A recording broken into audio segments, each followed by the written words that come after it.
Ophtalmo vous est présenté par les docteurs Maxime Delbar et Camille Rambaud. Vous y trouverez des interviews d'experts reconnus sur des questions variées pour tous ceux qui souhaitent en savoir plus sur la spécialité ophtalmologique.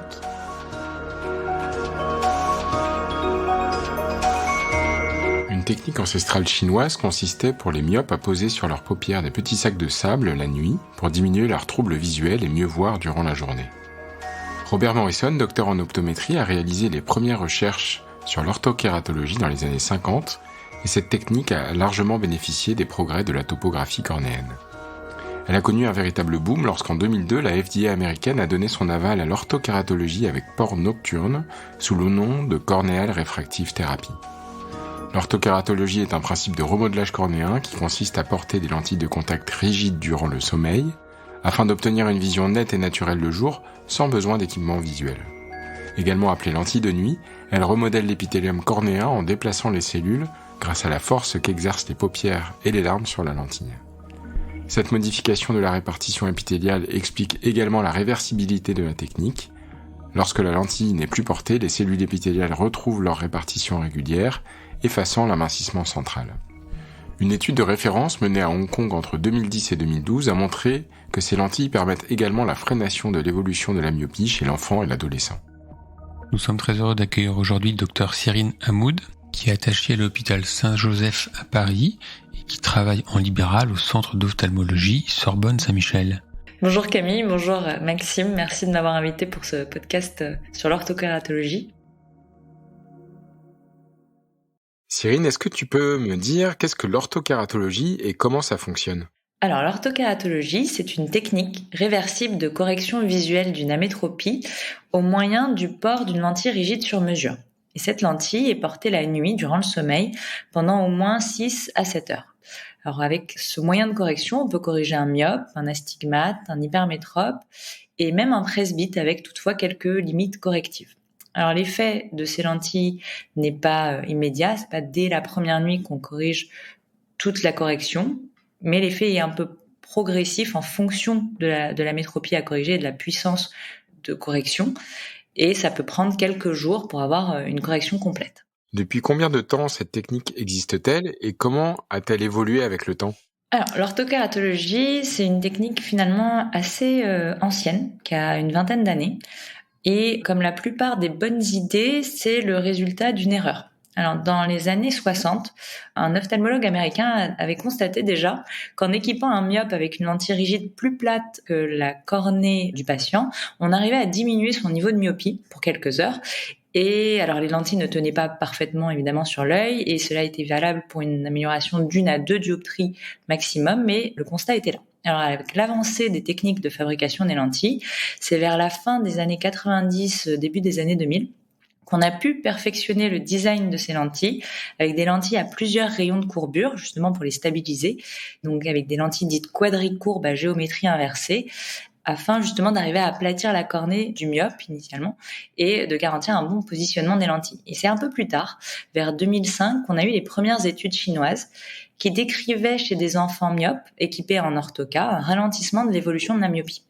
Alors, il fallait oser équiper des enfants en lentilles de nuit à une époque où on n'avait pas le recul actuel, mais au final, on les en remercie car cela a permis d'améliorer grandement notre compréhension de l'évolution et de la freination myopique. Est-ce que tu peux nous expliquer maintenant comment fonctionnent les lentilles pour que le matin, le patient se réveille sans défaut de vision ? Alors, les lentilles d'orthoca permettent en fait de distribuer le film lacrymal selon différentes épaisseurs entre la cornée et la lentille selon le remodelage choisi. Ce sont en fait des variations du film lacrymal qui créent des forces hydrostatiques sur la cornée et sur l'épithélium et qui induisent un remodelage des cellules épithéliales. Et pour que ces forces puissent agir, la lentille ne doit pas prendre appui sur la cornée, mais justement reposer sur le film lacrymal, aussi fin soit-il. Et donc, il n'y a aucun contact direct avec la cornée. En tout cas, on doit s'y attacher dans notre adaptation. Et donc, ces lentilles se posent avec une goutte de lubrifiant à haute viscosité, justement pour majorer ces forces hydrostatiques. Et elles se portent les yeux fermés, et elles agissent les yeux fermés pour maintenir ces forces. Alors, chez un myope, le film lacrymal sous une lentille d'orthoca est très mince au centre et augmente progressivement en épaisseur vers la périphérie. Chez un hypermétrope, c'est le contraire, avec un film lacrymal périphérique plus fin qu'au centre.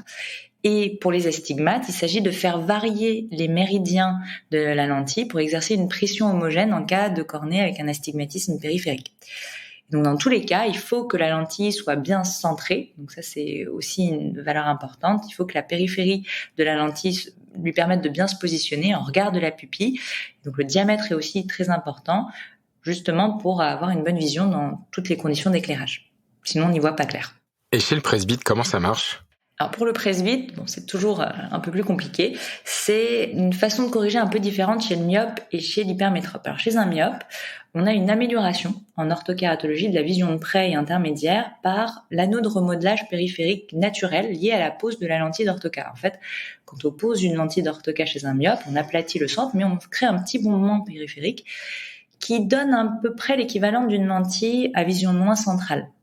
Et donc avec une vision intermédiaire de près périphérique. Cet anneau peut être variable, c'est-à-dire qu'on peut essayer de rapprocher l'anneau de la zone pupillaire justement pour améliorer la vision de près. Donc on peut customiser cet anneau pour améliorer la vision de près. Pour un hypermétrope, la moitié de sa correction sphérique est d'emblée corrigée. Donc un jeune presbyte sera déjà amélioré pendant quelques années simplement par la correction de son hypermétropie. Et quand on veut corriger davantage, on surcorrige un petit peu l'hypermétropie. Alors au début peut-être sur les 2 yeux, et à un stade un peu plus avancé, on ne le fait que sur l'œil dominé. Et chez le myope, à des stades plus avancés de presbytie, ça passe par un petit degré de bascule. C'est un peu l'équivalent de l'adaptation en lentille multifocale finalement. Oui, exactement. C'est un peu une adaptation à lentille multifocale. Alors, particulière, parce que plutôt à vision moins centrale, donc on sait que c'est pas les lentilles les plus performantes quand elles sont équipées sur les 2 yeux, mais ça permet de retarder finalement le début d'une correction de près, et quand on commence à avoir une presbytie un peu plus avancée, on passe à un mode de géométrie inversée, si vous voulez, avec une vision moins centrale sur un œil, une vision très centrale sur l'autre œil. Quand tu vois un patient pour la première fois en consultation, comment fais-tu pour choisir les paramètres de la lentille ? Pour un premier rendez-vous, déjà, on commence par rediscuter avec le patient de ses attentes, de ce qu'il a compris de ce mode de correction. Pour un enfant, on va essayer d'évaluer l'évolutivité des dernières années. Et en fonction de l'éligibilité du patient au dispositif, on vérifie donc la réfraction, la topographie, la cornée. On mesure également la longueur axiale chez l'enfant et on va entrer toutes ces données dans un calculateur qui va nous permettre de calculer une première lentille d'essai, qui est donc calculée de façon très théorique sur la base de la kératométrie, des excentricités, du diamètre cornéen, etc. À partir de cette ordonnance, donc on va la délivrer au patient, on va lui confier. Alors moi, je passe par une délégation de tâches au niveau de la manipulation, c'est-à-dire que je donne une liste d'opticiens chez qui le patient peut se diriger et apprendre à manipuler ses lentilles. Et je le revois donc systématiquement pour vérifier que ces lentilles d'essai sont adaptées. Et donc je le revois systématiquement au bout de 1 à 2 nuits pour vérifier qu'il n'y a pas d'erreur majeure de design ou de compréhension. Et au bout de 3 semaines pour vérifier que le patient est content, qu'on est content également, que le centrage est parfait, que la cornée est saine, et évidemment que l'acuité visuelle est satisfaisante. Après, s'il y a un défaut de correction à ce rendez-vous-là, on effectue les changements optimaux et on se revoit 3 semaines à 1 mois plus tard. Alors Cyrine, en pratique, le patient part en vacances et oublie ses lentilles, ou alors le patient a une conjonctivite et ne peut pas mettre ses lentilles pendant quelques jours. Qu'est-ce que tu peux lui conseiller et lui recommander pour corriger son amétropie, qui va donc revenir progressivement ? Ouais. Alors c'est une très bonne question et ça fait partie des points à évoquer avec le patient avant l'équipement. Ça fait partie également des contraintes de l'orthokératologie, c'est-à-dire qu'elle nécessite un port régulier. Et donc quand on peut pas avoir ce port régulier parce que on a oublié ses lentilles, parce que on a un problème pour les mettre, donc une pathologie aiguë comme une conjonctivite, la correction va revenir progressivement au bout de 3 jours. C'est-à-dire que 3 nuits sans lentilles, le patient va pouvoir remettre ses anciennes lunettes. Alors, comment on fait avant les 3 nuits ? Alors, moi, je propose systématiquement aux patients une paire de corrections en lunettes intermédiaires. Alors, ça dépend de la correction, à 1 dioptrie, par exemple, chez un myope, pour les soirs où il a oublié les lentilles, déjà. Ça peut arriver, évidemment, à tout le monde. Et pour ces cas où il ne peut pas les mettre, ponctuellement. Est-ce que tu peux nous dire quels sont les patients qui peuvent bénéficier d'une adaptation en orthoca ? Alors, pour bénéficier d'une adaptation en orthoca, il faut déjà avoir une correction compatible, c'est-à-dire une possibilité de correction et donc une myopie inférieure à 7 dioptries, un astigmatisme inférieur à 4 dioptries, moins de 4 dioptries d'hypermétropie et si on est presbyte, plutôt être un jeune presbyte ou en tout cas être en début d'adaptation. Une fois qu'on a une correction qui est compatible, il faut avoir une cornée compatible. Et donc, il est plus difficile d'aplatir une cornée qui est déjà très plate au centre, donc avec une kératométrie de plus de 8,5 mm, ou à l'inverse très cambrée, étrangement, de moins de 7,2. Et donc, ces cornées-là ont du mal à être remaniées au-delà d'un certain degré de correction, surtout si l'excentricité cornéenne est faible, c'est-à-dire si le niveau d'aplatissement périphérique de la cornée est faible, un peu comme une cornée en ballon de foot. Donc pour ces yeux-là, il convient de prévenir le patient que la correction peut être compliquée à absorber et donc pour les fortes corrections, ça peut être un peu limité. Après, il y a des limites d'âge, on dira. Donc pour les jeunes enfants, je dirais que c'est pas une première intention. Moi, je commence toujours par un équipement en lunettes et surtout depuis qu'on a des verres défocalisants freinateurs, chose qui n'existait pas quand j'ai commencé l'orthoca. Et après, on peut équiper très jeune, dès 6-7 ans. Après, il faut évaluer le degré de maturité de l'enfant. Et bien sûr, un enfant qui arrive au cabinet, qui touche à tous les boutons, qui a les ongles sales et qui fait un bond de 3 mètres quand on lui met une goutte de fluo, c'est sûr qu'on va pas se jeter dessus pour l'équiper. Donc on va attendre et même si les parents insistent, on va passer par une période d'évaluation, où on va surveiller sa longueur axiale, son degré de maturité et éventuellement son envie de se passer de lunettes. Voilà, pour les presbytes, je dirais qu'il n'y a pas de limite d'âge. On peut bénéficier à tout âge. C'est toujours un peu plus aisé d'être équipé avant 55 ans et d'avoir déjà eu quand même une expérience en lentille multifocale. Ça donne une meilleure idée du rapport à la multifocalité. Et voilà, donc idéalement avant 55 ans pour l'âge supérieur. Et dernier point que j'ai oublié de préciser, justement, je n'adapte pas des patients qui ont déjà eu un antécédent de chirurgie réfractive. Alors ce n'est pas absolument contre-indiqué, c'est réalisable, mais c'est extrêmement difficile d'avoir un bon centrage et donc ça se fait en général sur des petites puissances résiduelles après la ZIC, myopiques en général, mais avec des résultats qui sont plus ou moins satisfaisants. Donc personnellement, je préfère ne pas adapter ces patients-là. Le sujet de la myopie est un sujet d'actualité et même un sujet fondamental puisque les études montrent que 50% de la planète sera myope en 2050, voire même 100% dans certaines régions d'Asie. Est-ce que l'orthokératologie est un moyen de freiner l'évolution myopique chez l'enfant ? Alors oui, c'est même un excellent moyen, c'est même le moyen le plus efficace à ce jour commercialisé pour freiner la myopie. C'est même grâce à l'orthokératologie qu'on a compris comment freiner, c'est-à-dire le défocus hypermétropique, comment on l'induisait et on a pu du coup développer les verres. On arrive à des taux de freination avec les nouveaux designs de lentilles de près de 80%. Donc inégalé à ce jour.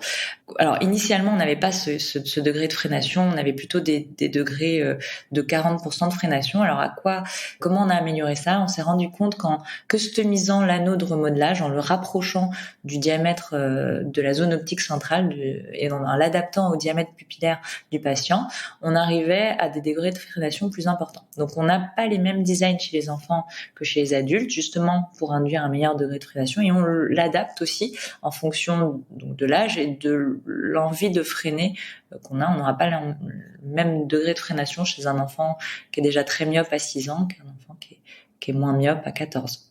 Et alors on peut aussi combiner l'orthokératologie à de l'atropine, c'est-à-dire chez des patients encore évolutifs sous orthoca, et donc ça arrive, on peut combiner à de l'atropine à 0,01 qui n'a pas une efficacité majeure en monothérapie, mais qui majore l'effet de l'orthokératologie de 10 à 20% d'amélioration de freination. Est-ce qu'il y a un effet rebond de la myopie à l'arrêt du port des lentilles d'orthoca ? Alors pour l'instant, on n'a aucune étude bien conduite qui retrouve un rebond en cas d'arrêt de port de l'orthokératologie. Donc je rappelle qu'un effet rebond, c'est pas simplement une reprise de l'évolutivité, mais c'est une évolution plus importante que ne le voudrait l'âge du patient corrélé à tel ou tel facteur d'évolution.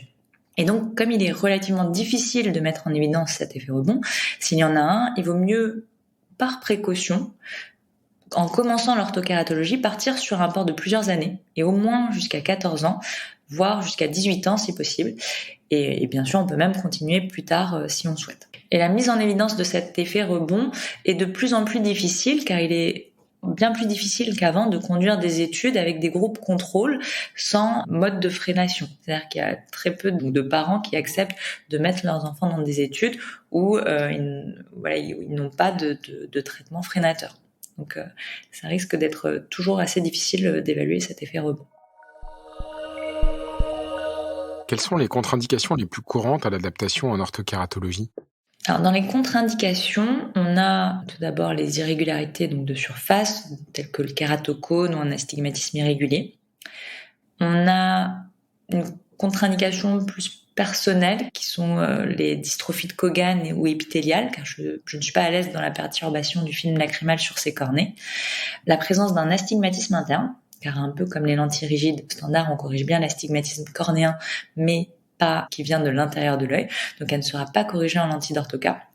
Donc c'est une contre-indication relative en fonction du degré d'astigmatisme et s'il est sur l'œil dominant ou dominé, évidemment. On a également une autre contre-indication relative qui est la présence d'un strabisme divergent intermittent qui peut être décompensé par le repos accommodatif lié à l'adaptation en orthoca. Décompensé ou moins bien compensé, donc à surveiller. Quelles sont les difficultés les plus souvent rencontrées lorsque tu adaptes un patient en orthoca ? Alors, dans les difficultés, la principale difficulté qu'on peut avoir, c'est le centrage. C'est-à-dire qu'on a beau faire de nombreuses mesures topographiques, on a des cornées qui n'ont pas les mêmes excentricités sur tous les méridiens et qui ont une excentricité un peu différente en nasal et en temporal. Et donc, une lentille qui va venir se placer sur le méridien le plus plat, et donc on peut avoir du mal à recentrer ces cornées-là. Donc c'est beaucoup le cas chez les Asiatiques. On a ces problèmes de centrage, on les surmonte en réalisant plusieurs topographies, en comparant les excentricités, en resserrant d'emblée la périphérie de ces lentilles-là pour gérer ça. Mais c'est, on va dire, le défi le plus courant. Après, tout est assez aisément surmontable. On a parlé des avantages de l'orthokératologie. Est-ce que tu peux nous dire les inconvénients de cette technique ? Donc effectivement, les avantages, on a résumé qu'il y avait une freination importante et bien sûr un degré de liberté important dans la journée. Pour les inconvénients, ils sont triples. Tout d'abord, le coût, c'est-à-dire que ça reste quand même assez onéreux pour les lentilles et pour les frais d'adaptation. Il faut une rigueur de port, comme on a vu, que l'effet est progressif et dégressif quand on arrête, donc c'est pas à la carte. Et il y a une moindre qualité de vision nocturne. Donc c'est un point important, finalement, dont les enfants se plaignent assez peu, mais qui peut être gênant chez les adultes, surtout en cas de forte correction et de grande pupille, avec un phénomène d'irisation et de halo autour des lumières, auquel la plupart des patients s'adaptent bien avec une amélioration nette au-delà de 2 à 3 semaines. Mais il y a encore des patients qui sont très sensibles, surtout les personnes qui conduisent quotidiennement et qui commencent à s'adapter en automne, par exemple, où les nuits sont longues. Quelle est la taille moyenne de la zone optique de remodelage ?